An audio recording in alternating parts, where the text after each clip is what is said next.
Hello dear viewers and welcome to this iPad Let's Play of a new game known as Lost Portal.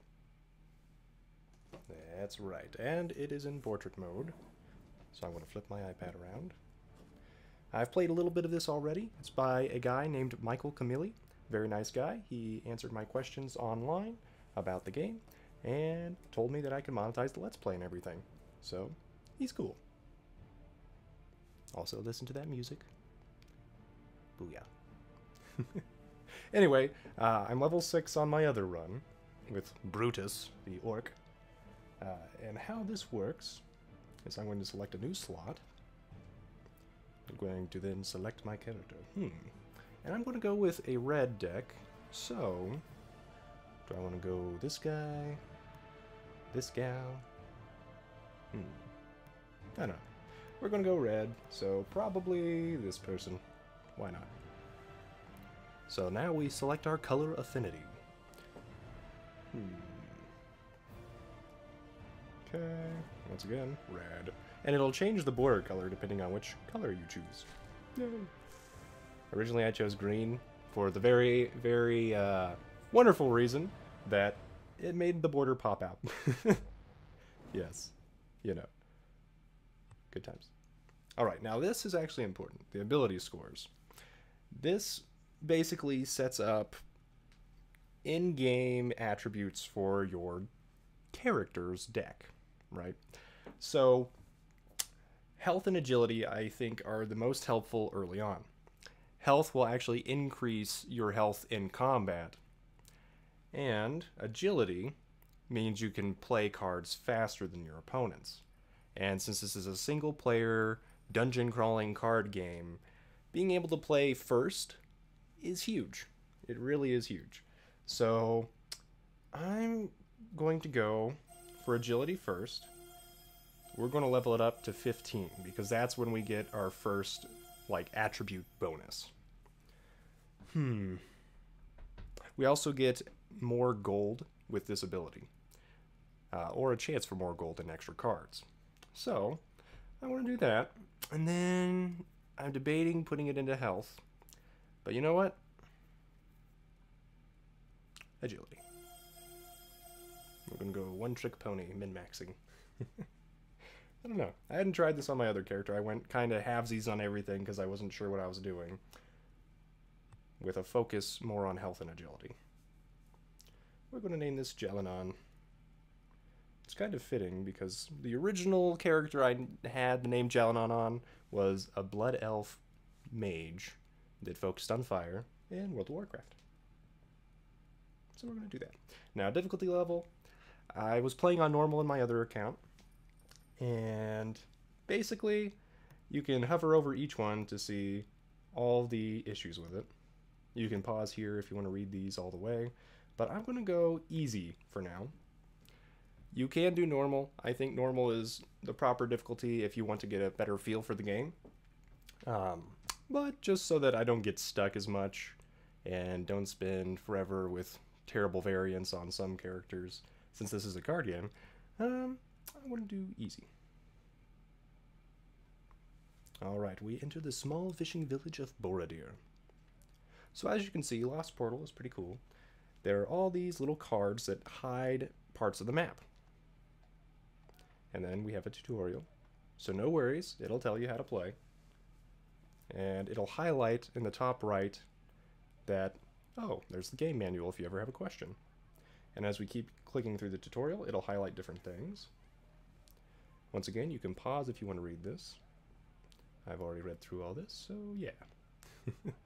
And once you're done, you don't click the back arrow, that'll just take you back. Just click outside of that. Alright, so one trick to clearing up more parts of the map is trying to just go in between two cards. Not a big deal. And yes, you do have to tap whichever space you want to go to. Let's go talk to this person. Dar Barrelgut. Uh-oh, there's a troll invasion. A troll has invaded our town. Please locate it and kill it. Alright, Dar, we'll do that. Now, I don't know if it changes each time, but there are a set number of creatures in this world. So, if you lose battles and lose that gold, it's pretty much gone forever. And I'm pretty sure the game autosaves. Ooh, and we know an elven trader lies ahead. He seems very eager to see a potential customer. Cool. So we can't see the elven trader yet because I have low intelligence and wisdom. And I can't remember which one exactly dictates all of that. But here's part of the game manual.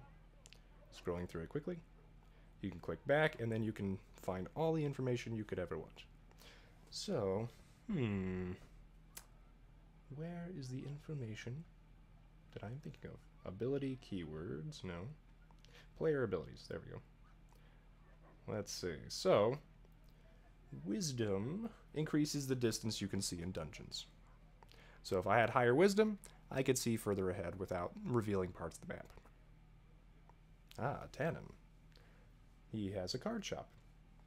Please look over my selection of cards. I am also happy to buy any of yours for a reasonable price. Cool. Okay, and then we get a tutorial on it. Once again, I'm going to skip through it. Basically, you will slide cards from one section of the screen to the other. Alright. We have different filters to figure out which cards we might be able to buy or sell. And right now, our entire library of cards is on the bottom of the screen.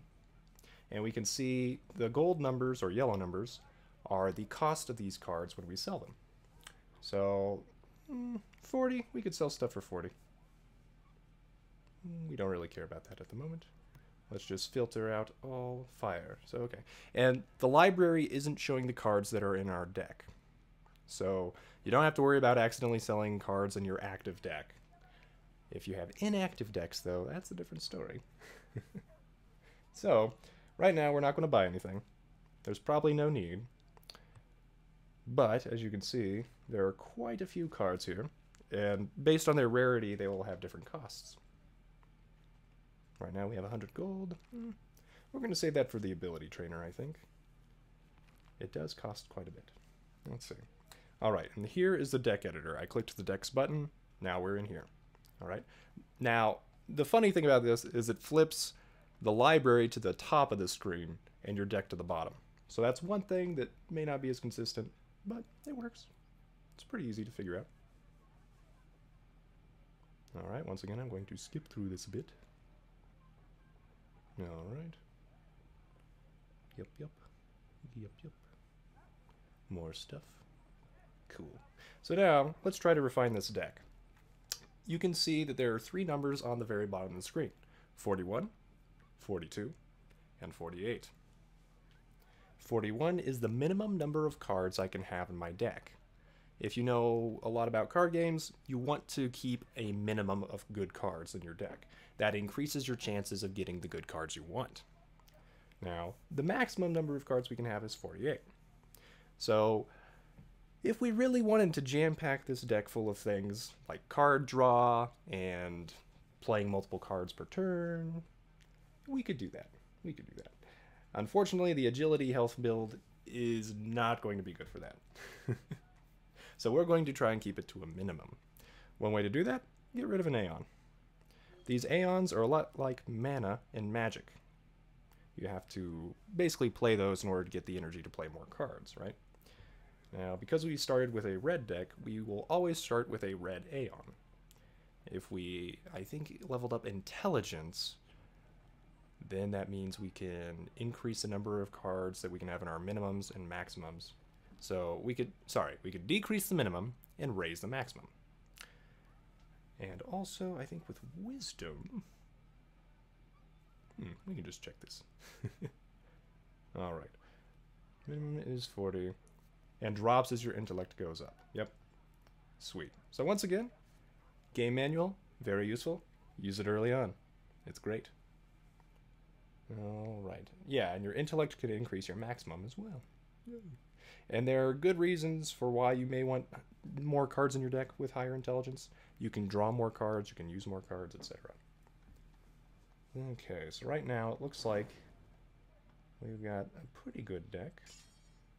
Ooh, yeah, these Hammerkin Dwarves are pretty nice. They can attack twice if you spend a red Aeon, instead of adding mana to your field or Aeons to your field, you can play them directly on cards and activate special abilities. And with this guy, he attacks twice if you do that. So if you can buff him, he's great. Aha. And there are also items in this game. Items are interesting because they can just take up slots on the battlefield unless they get destroyed by something. And if they don't get destroyed, you can play a card directly on them and get those abilities.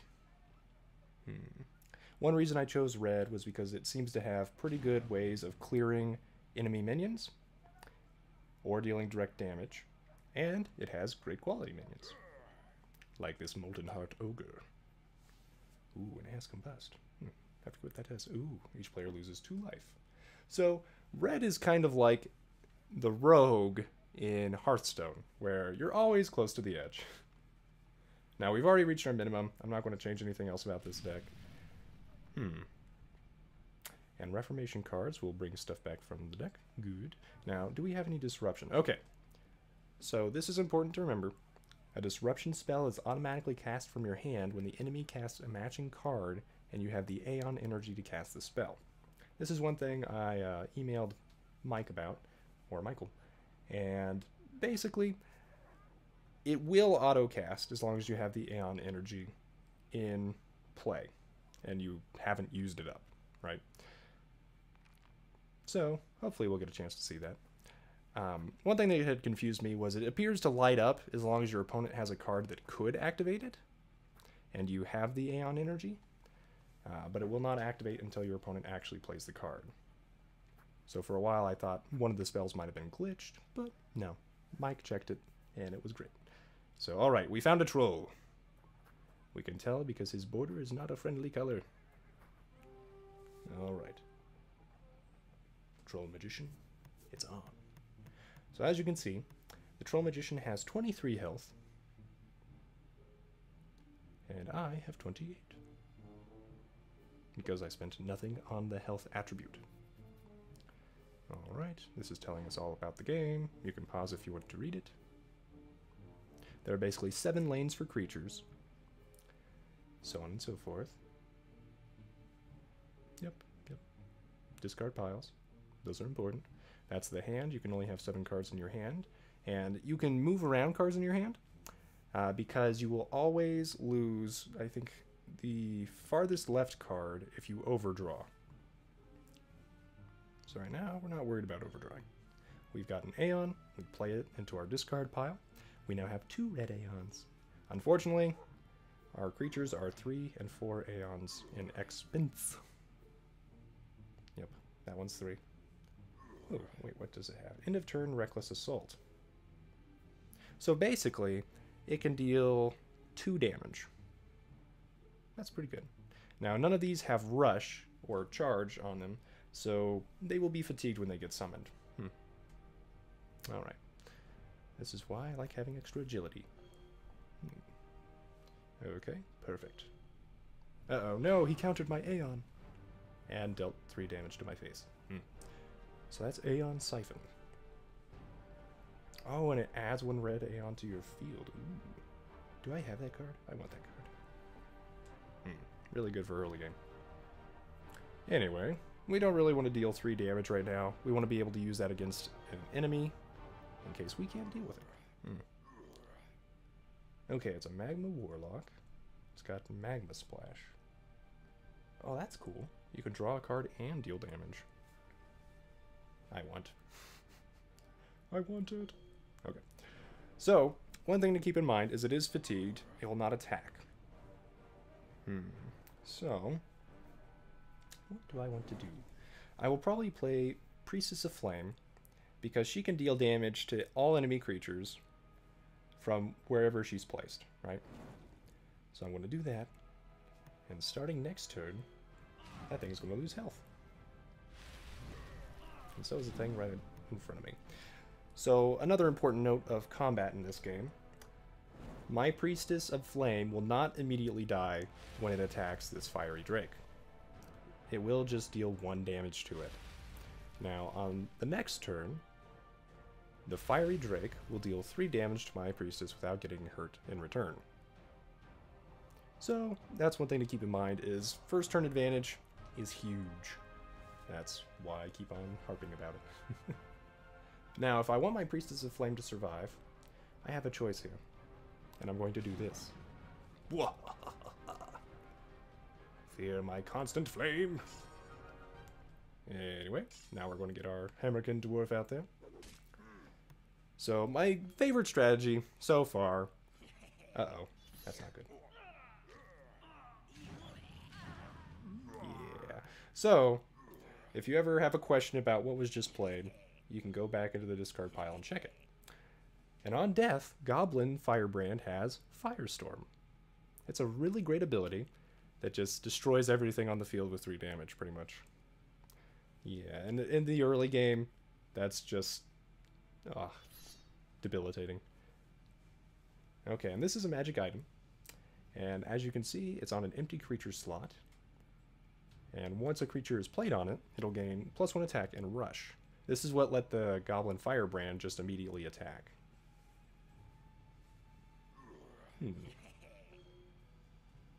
Okay, anything else to learn? No. So the question is, do I want to try and block that creature with this guy? And I think I will. Because most likely he'll play something, or she will play something. I don't know. It's a troll. Kind of hard to tell. But it has a mustache, so I'm going to guess guy. You can also check their attributes. So, all this stuff. Yep. And agility is a roll. So, higher agility just means you have a higher chance of going first. So on and so forth. Wisdom increases the number of starting Aeons, which is pretty cool. Intellect expands your deck size. And health increases your life in each duel. Along with other effects that I'll show you at the ability trainer. Which I might be able to show you by clicking on my own portrait. Yes, I have Master Thief with 15 agility. The extra 3 was just for fun. This will give me 36% chance, since I have 18 times 2 agility, to gain an extra card or gold from defeated foes. Alright, so I have 3 Aeons, so I can only play that. I'll do that. Uh-oh. I was hoping to outdamage this thing. That's my favorite strat. Okay, so if I want to get rid of this thing, which frankly, yes, it is terrifying, so I'm going to let my Goblin Firebrand go out there and take one for the team. Go Goblin Firebrand. Uh-oh. Great. Okay. At least we get another Red Aeon when I cast this. That's good. Unfortunately, because of the whole timing of everything, it'll just block 6 damage for me. And then die. And it got extra attack, huh? Dang. Okay. So nothing can basically defeat that. Which is why going first is so good, and getting the strongest monster out immediately is just wonderful.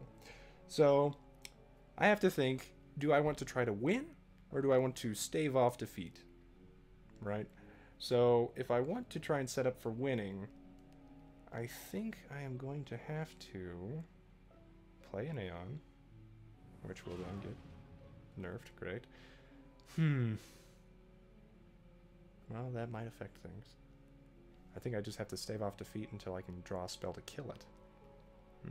Because he'll destroy me in 2 turns if I don't. So, okay. Forced into this. Okay. No, this isn't great. Okay, so 2 turns or 1. If I don't block him, he will kill me next turn. If I don't draw something to kill that. So do I work based off of luck? Yeah, I'm just going to do that.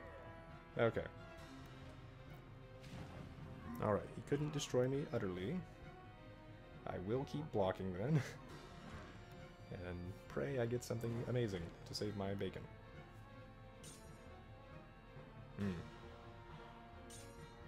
Or just keep blocking until I win. No! Yeah, I'm probably going to lose. So this was easy mode. This is why you want to make sure you have a good deck as much as possible. Oh my goodness. So yeah, there is no way to unlimitedly farm golden XP in this game. There is a set number of creatures to defeat, and I just lost gold. I am not happy. Okay, let's see. Anything else we can do to make this deck better? Because honestly, it seems pretty good already. A 2 mana 3/2 seems pretty good, or a 2 Aeon 3/2. Leave the charge. No, I think we just got unlucky. Which can happen in card games, and does. Okay, well, come on, troll. One more go.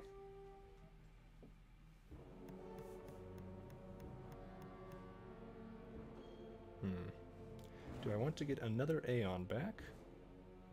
Or play something big? I want to play something big.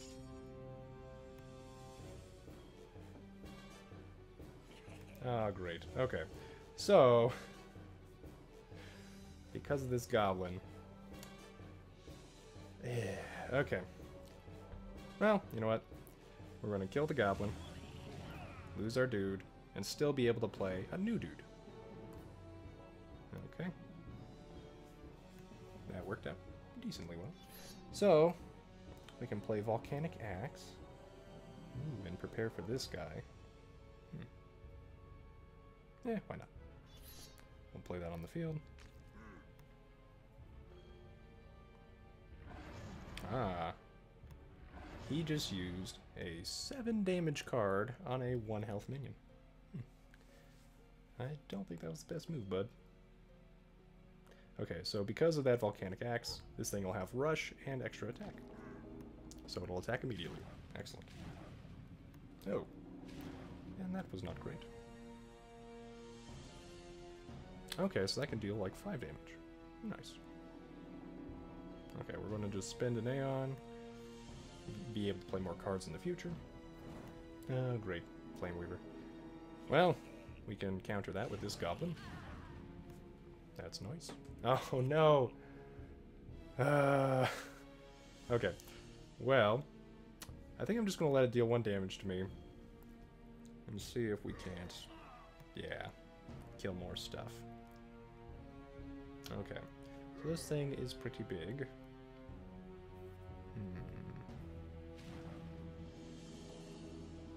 Well, could. Yeah, we can take out his board. Okay, we'll do that. Save our Flame Weaver for later. And does this have an Aeon ability? No. So we'll spend that Aeon.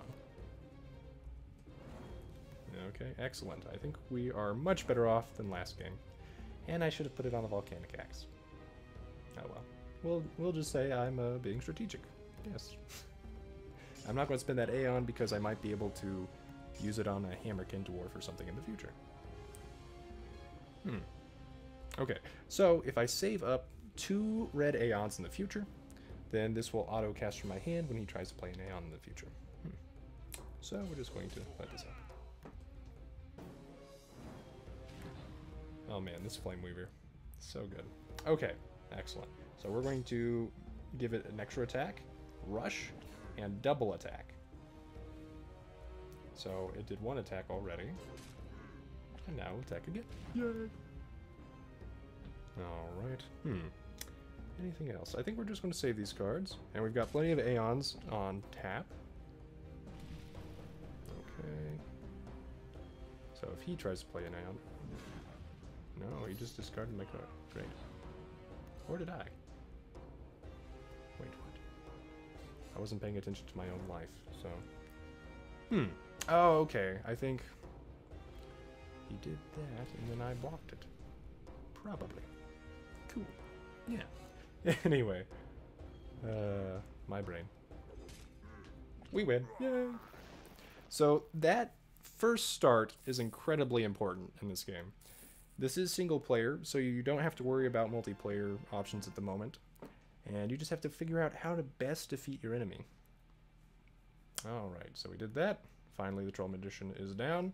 And next episode, we'll take on this next person. So if you liked this episode, please leave a like. If you want to see more, please subscribe. And if you want to learn more about Lost Portal and everything, I will have URLs and links in the description, and hopefully you'll look into it, because I like this game a lot. There is still quite a bit of variance with card building games, but half the fun is figuring out how to decrease your risk. So thank you for watching, dear viewer, and have a good day.